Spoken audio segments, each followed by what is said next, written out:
Bonjour, 25 février. Aujourd'hui, je vais vous expliquer le setup d'achat quand on est en redistribution, réaccumulation. Si c'est une réaccumulation, c'est pareil dans l'autre sens. Après un grand up, souvent je rentre sur la bougie qui a créé le haut de l'imbalance. Donc je vais vous expliquer le phénomène, ça sera plus facile à comprendre.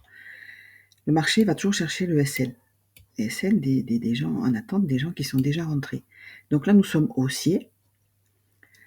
Ici, on peut avoir les acheteurs qui attendent un retracement pour rentrer, pour avoir un setup, ils achètent ici. Ils ont raison, tout va bien, le cours monte. Ici, on prend une ancienne liquidité, on est dans une imbalance en plus grande unité de temps, on a un setup, les vendeurs vendent. Nos stop-loss des acheteurs sont soit déjà ABE sur ce niveau, soit encore en dessous, celle d'origine. À ce niveau-là, les vendeurs ont leur point d'entrée ici et leur stop-loss au-dessous. Quand on a ce choc interne ici, les vendeurs sont contents. Donc certains bougent leur stop sur le point ABE, d'autres le laissent. Les acheteurs, eux, ils sont obligés ils sont un peu coincés, ils sont obligés d'attendre ce qui se passe. Ici, on a ce qu'on appelle des tests. Le haut et le bas vont être pris. Pourquoi ils vont être pris? Parce que à partir du moment où on a cette schématique ici, quand on casse à la hausse, nous avons des acheteurs qui ont peur d'avoir raté le mouvement et qui rentrent ici, au milieu, avec leur stop-loss sous le dernier plus bas. D'autres mettront encore le stop-loss sous le lot ici, et d'autres encore plus bas avec cela. Donc ils achètent. Les vendeurs, quand ils voient, ils se disent, voilà, on a BOS ici, on a fait ces épices d'equal, je vais rempiler. Donc, quand on prend ce high ici, sur ce lot ici, les vendeurs re-rentrent. Donc, ils ont leur stop légèrement au-dessus, d'autres sur ce high ici. Le cours, il descend chercher d'un premier temps le stop-loss des acheteurs tardifs, ici. Les stop-loss des vendeurs tardifs, ici. Quand ils redescendent, on a encore des acheteurs, là, des vendeurs qui pensent avoir loupé le mouvement. Ils disent, oui, il est venu chercher mon stop-loss, il part dans ma direction. Donc ici, on a encore des ordres d'achat, de vente. Et quand on crée ce plus bas sans toucher les acheteurs, on a encore des acheteurs qui disent, c'était pas le bon, moi je rentre ici et je TP en haut. C'est ce qu'on a, ou ici.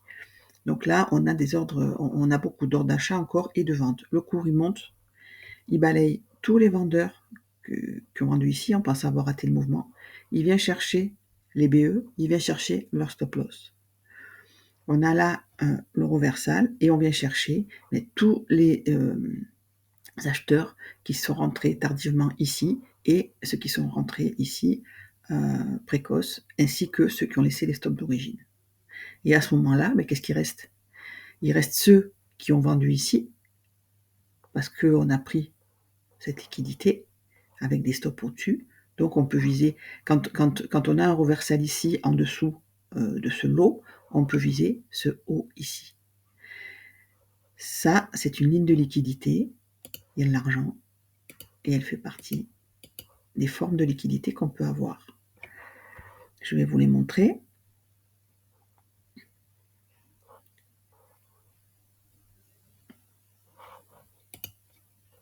On peut avoir ça.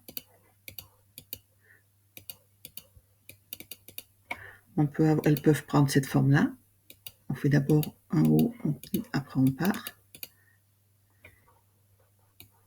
Ou alors on peut avoir, comme ici, nos equals.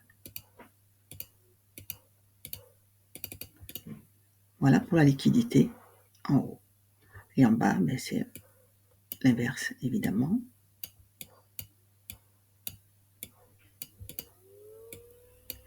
On peut avoir un point bas, un plus haut et partir. On peut avoir un lot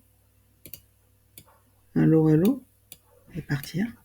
Et on peut avoir surtout aussi souvent des equal low. Ça, c'est de la liquidité qu'on va venir chercher. Concrètement, sur le graphique, qu'est-ce que ça donne? Et regardez, c'est juste là, c'est sous nos yeux, à côté.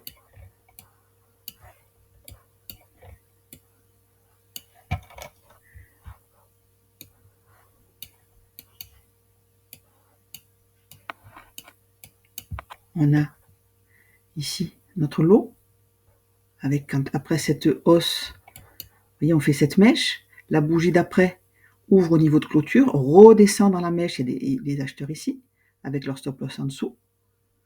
Quand on prend cette liquidité ici, on a nos vendeurs, avec leur stop loss au-dessus. Ici, quand on part à la baisse, ben, on a nos vendeurs qui remplissent ici, ils sont contents.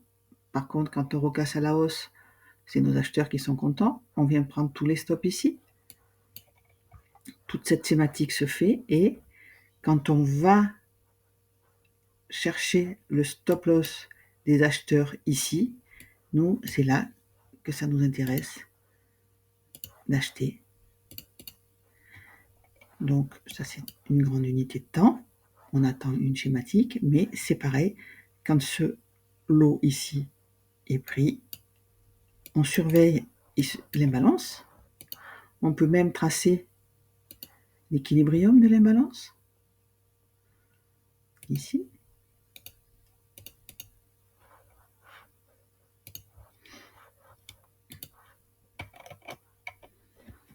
Donc, on voit que on a une bougie noire qui finit dedans. C'est une mèche dans une autre unité de temps.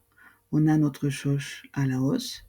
On revient, c'est pareil en petite unité de temps, puisque regardez, on revient chercher notre lot ici. Hein, on crée ces espèces d'équales. Les espèces d'équales, ça ne nous convient pas. On remonte dans l'imbalance. On vient nettoyer les équales.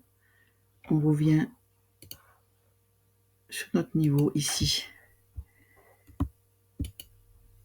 Prendre les acheteurs d'ici, ou ceux qui ont mis leur stop sur le market shift, et on part. À partir du moment où on a le BOS ici, on a carrément cassé la structure, on a cette bougie noire qui revient, et c'est le même phénomène. Quand on prend ce lot ici, on achète pour vendre, donc on peut acheter ici avec un stop sous la bougie, ou alors on avait confiance parce qu'on sait qu'on est venu prendre cette liquidité de toute cette schématique ici. On sait qu'on n'a pas clôturé en dessous de l'imbalance, qu'on est majoritairement resté dans le point médian, au-dessus du point médian de cette imbalance, et on a eu notre choche aussi. Donc en petite unité de temps, parce que ça c'est du 4 heures, en petite unité de temps, on a ici des setups d'achat. Donc voilà pourquoi, quand on a des grandes imbalances comme ça, et qu'on y revient, je rentre quand on revient sur le prix de l'imbalance. Voilà.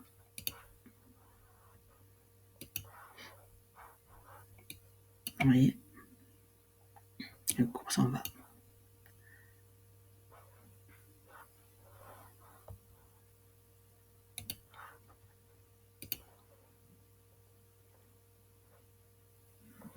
Donc imbalance ici, hein. Imbalance ici, imbalance ici. Tout ça arrive quand?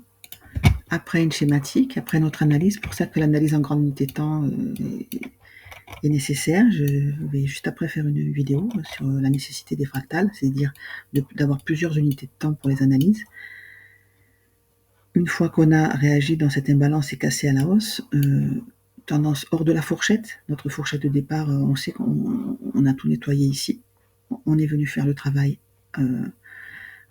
jusque dans les plus profonds stop loss des acheteurs. On peut partir à la hausse. Donc voilà pourquoi, quand on a cassé comme ça, un fait un BOS avec une impulsion, c'est très important, la grande impulsion. Quand on crée un point bas ici, quand la deuxième bougie baissière vient sur le point de bas, moi je clique là. J'ai pris cette mauvaise habitude. Normalement, il faut poser les ordres. Avec les spreads, souvent, je ne me faisais pas déclencher. Donc, j'ai pris l'habitude de le faire à la mano et de mettre tout de suite mon stop sous la bougie. Voilà pour ce setup. J'espère que ça vous a aidé un petit peu. Merci.